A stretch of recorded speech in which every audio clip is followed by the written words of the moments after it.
Welcome to World Insight. Please subscribe and hit the bell icon for more breaking updates. In February, tensions soared above the Scarborough Shoal in the South China Sea, a region long marked by territorial disputes and simmering rivalries. A Philippine reconnaissance plane, patrolling what it considers its own waters, was suddenly confronted by a Chinese military helicopter. So close the crew felt the rotor wash and the vibration of the blades. The encounter was not just a brush in the sky, but a chilling reminder of how quickly routine patrols can turn perilous.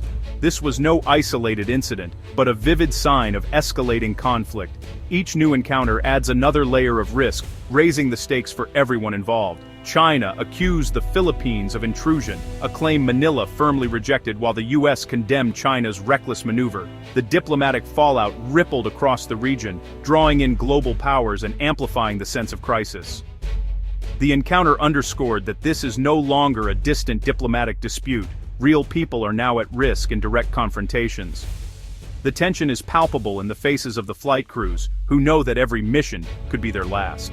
A small, unarmed Philippine plane faced down a military superpower, symbolizing the stark imbalance at the heart of the conflict. The David and Goliath dynamic is on full display, with each side unwilling to back down. Every patrol is now a test of nerve, as the Philippines stands firm against overwhelming force. The crews remain vigilant, knowing that a single miscalculation could have dire consequences. For the world, this was a clear signal. China is willing to use military intimidation to enforce its claims, ignoring international law and the protests of its neighbors. The international community watches anxiously, aware that the balance of power in the region is shifting. The region holds its breath, knowing that one wrong move could spark disaster. In these contested waters, the line between peace and conflict has never been thinner. The South China Sea is a battleground for resources, sovereignty, and global power. 1/3 of global shipping, trillions in trade, passes through these waters, making them vital to the world economy. Beneath the surface lie untapped reserves of oil and gas, coveted by both China and the Philippines for energy security and economic growth. The sea's rich fisheries are a lifeline for millions, but Chinese fleets, backed by the Coast Guard, have pushed Filipino fishermen from their traditional grounds. This is not just about economics, it's about survival for coastal communities. Militarily, control of the sea lets China project power, threaten Taiwan, and challenge US influence in Asia. For the Philippines and its allies, keeping these waters open is essential for regional stability. The South China Sea is now a chessboard where the future of Asia's security is being decided. The stakes could not be higher. China's campaign in the South China Sea is a calculated blend of construction, intimidation, and a carefully crafted historical narrative. This approach is reshaping the region's balance of power, one reef at a time. Over the past decade, Beijing has transformed remote reefs and shoals into massive artificial islands, turning them into formidable military outposts. These islands now bristle with runways, deep-water ports, radar domes, and missile sites, projecting Chinese power far beyond its shores. These so-called unsinkable carriers allow China to dominate vast stretches of the sea without ever firing a shot, establishing a permanent presence in contested waters. But China's strategy goes beyond military hardware.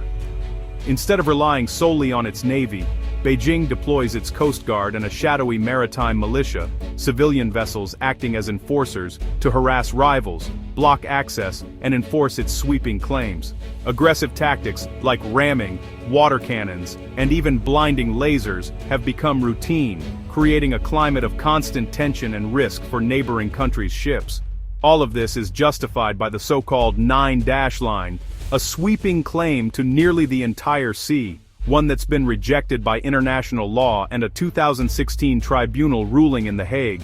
Yet China simply ignores the verdict, pressing ahead as if the judgment never happened, and continuing its activities with little regard for global opinion. The strategy is clear: change the facts on the water, making China's control a reality through sheer persistence and physical presence. It's a patient, relentless campaign, one that tests the resolve and unity of every nation in the region, forcing them to constantly adapt to new realities. The world is watching closely, waiting to see whether force and coercion will ultimately trump international law, or if the rules-based order can hold firm in the face of China's concrete ambitions.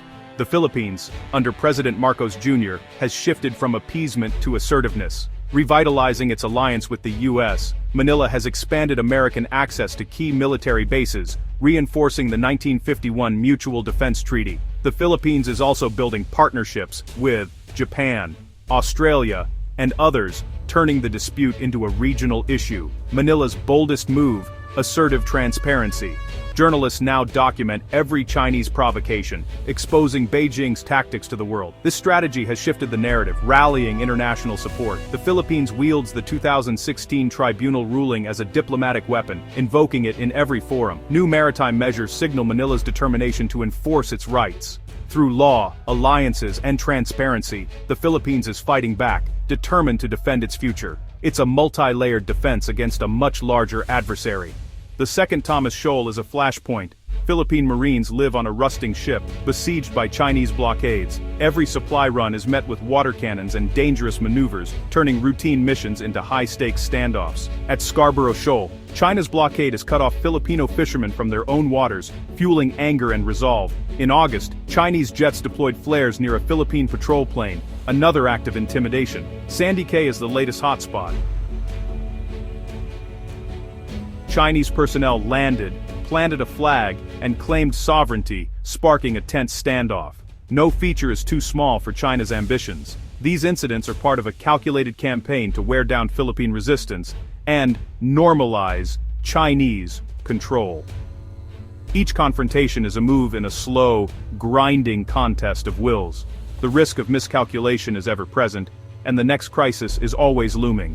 The standoff is a dangerous balancing act. One mistake could trigger disaster. With ships and planes in constant close contact, the risk of collision or deadly miscalculation is high. A fatal incident could invoke the US-Philippines Mutual Defense Treaty, drawing in the United States and risking a clash between nuclear powers. Neither side can win outright. China risks isolation and economic fallout. The Philippines faces overwhelming military odds. Manila's strategy is deterrence, raising the cost of aggression for China by strengthening alliances and exposing bullying tactics. The result is a tense stalemate. China is too strong to dislodge, but constrained by the threat of US intervention. The Philippines is too determined to yield, but too outmatched to reclaim lost ground by force. Both sides walk a tightrope, hoping to avoid catastrophe. The danger is that a single misstep could plunge the region into chaos. The world watches, hoping the balance holds. The South China Sea dispute is more than a regional quarrel. It's a test of the global order, with consequences that ripple far beyond Asia's shores. What happens here will shape the rules that govern international relations for decades to come. At stake is whether international law or brute force will decide the fate of nations. The world is watching to see if principles like sovereignty and freedom of navigation can withstand the pressure of power politics. If China prevails through coercion, it sets a precedent for others to ignore rules and redraw borders by might. This could embolden powerful states elsewhere to challenge established norms, threatening global stability. The future is uncertain. The standoff could persist for years, erupt into open conflict, or, though less likely, be resolved through patient diplomacy and compromise. Each path carries risks and opportunities for the region and the world. The international community's response is crucial. Sustained pressure, collective action, and support for smaller nations can help uphold the rules-based order and deter aggression. The freedom of the seas and the rights of smaller states hang in the balance. Trillions of dollars in trade, the livelihoods of millions, and the security of entire nations depend on the outcome. This is a defining struggle of the 21st century, shaping the security architecture of the Indo-Pacific and influencing global power dynamics for generations. The outcome will reveal whether the world is governed by shared rules and mutual respect, or by the ambitions of the powerful and the erosion of international norms. The answer is being written now, in the contested waters of the South China Sea, a place where the future of the global order is at stake.